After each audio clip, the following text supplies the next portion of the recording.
Saudara-saudari pencinta insan yang saya kasihi, kasih Tuhan bersamamu. Senang bisa menjumpai saudara-saudari sekalian melalui renungan harian Jumat 17 Desember 2021, Pekan Advent ketiga. Mari kita simak bersama bacaan Injil yang diambil dari Injil Matius, bab 1, ayat 1 sampai dengan 17. Inilah Injil suci menurut Matius. Inilah silsilah Yesus Kristus anak Daud, anak Abraham. Abraham memperanakan Ishak, Ishak memperanakan Yakub, Yakub memperanakan Yehuda dan saudara-saudaranya.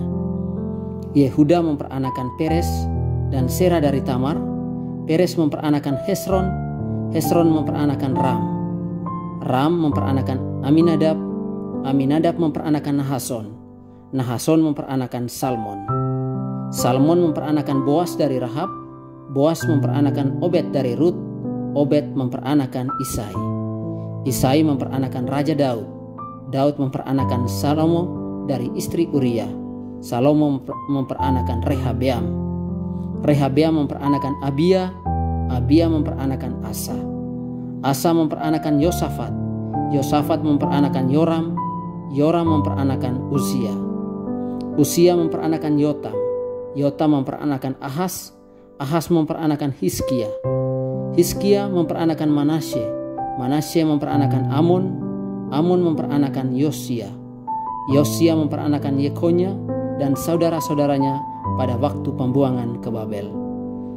Sesudah pembuangan ke Babel, Yekonya memperanakan Sealtiel. Sealtiel memperanakan Zerubabel.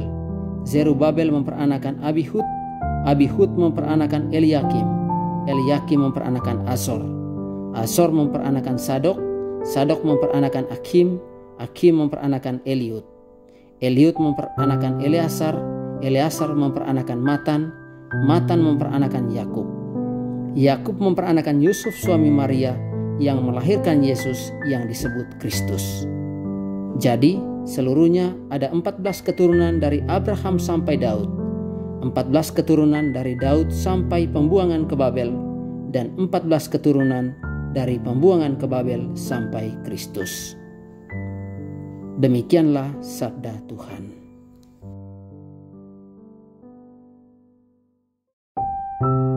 Saudara-saudari, hari ini kita mendengar silsilah Yesus Kristus. Bacaan Injil ini menyadarkan kita bahwa Natal sudah dekat. Persiapan kita apakah sudah cukup untuk menyambut kelahiran Yesus? Hati kita, tampilan kita, apakah sudah oke? Katakan oke jika kita sudah berusaha untuk menyambut hari raya Natal. Ada kekurangan sana-sini, itu pasti. Tetapi lebih dari itu, komitmen kita untuk terus berjuang setelah peristiwa Natal harus menjadi api yang terus menyala dalam diri kita. Kita dan kehadiran kita harus menjadi kabar gembira untuk diri, untuk keluarga, sesama, dan alam semesta.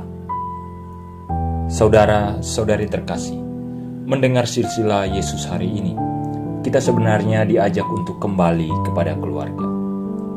Perjalanan silsilah Yesus yang melewati waktu yang begitu panjang, melewati sejarah bangsa Israel yang satu ke sejarah berikutnya, menembusi tapal-tapal batas keberimanan bangsa Israel, mengajarkan kepada kita bahwa setiap kita tidak dilahirkan untuk satu masa waktu yang terbatas, 70 atau 80 tahun jika kuat.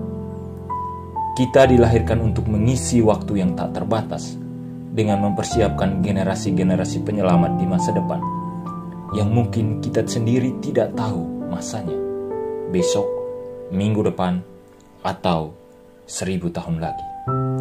Namun hal yang pasti bahwa rencana dan kehendak Tuhan pasti akan terjadi, entah harus melalui beberapa musim. Ketika sudah siap, pasti akan terjadi.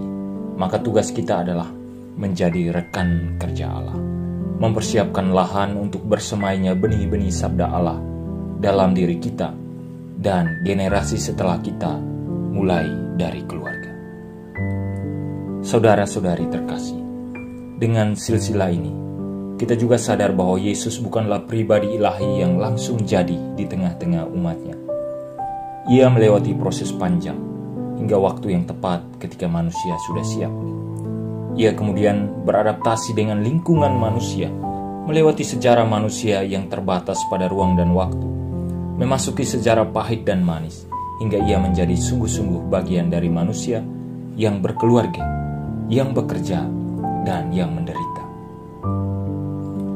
Kenyataan Yesus ini tentu saja mendorong kita untuk melihat dunia mulai dari dalam keluarga. Keluarga kita tentu saja berada dalam zona berjuang untuk menjadi lebih baik. Namun dari sinilah pribadi-pribadi hebat muncul.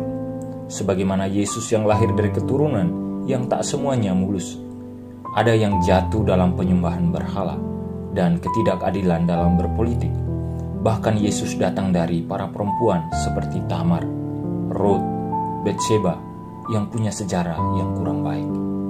Para perempuan ini bukan orang yang hebat, tetapi mereka menyerahkan diri untuk Tuhan dengan menjadi seorang ibu untuk kehidupan. Saudara-saudari, Natal hampir tiba. Sebagian dari kita akan berkumpul bersama keluarga. Sebagian dari kita tidak sempat, bahkan sebagian dari kita mungkin tak lagi mempunyai kesempatan itu. Mari jangan bersedih. Yang berlalu, biarlah berlalu. Sebab lebih dari sekedar berkumpul, Natal adalah panggilan untuk menjadi keluarga dengan menjadikan hidup kita ibu kehidupan. Semoga Tuhan memberkati kita.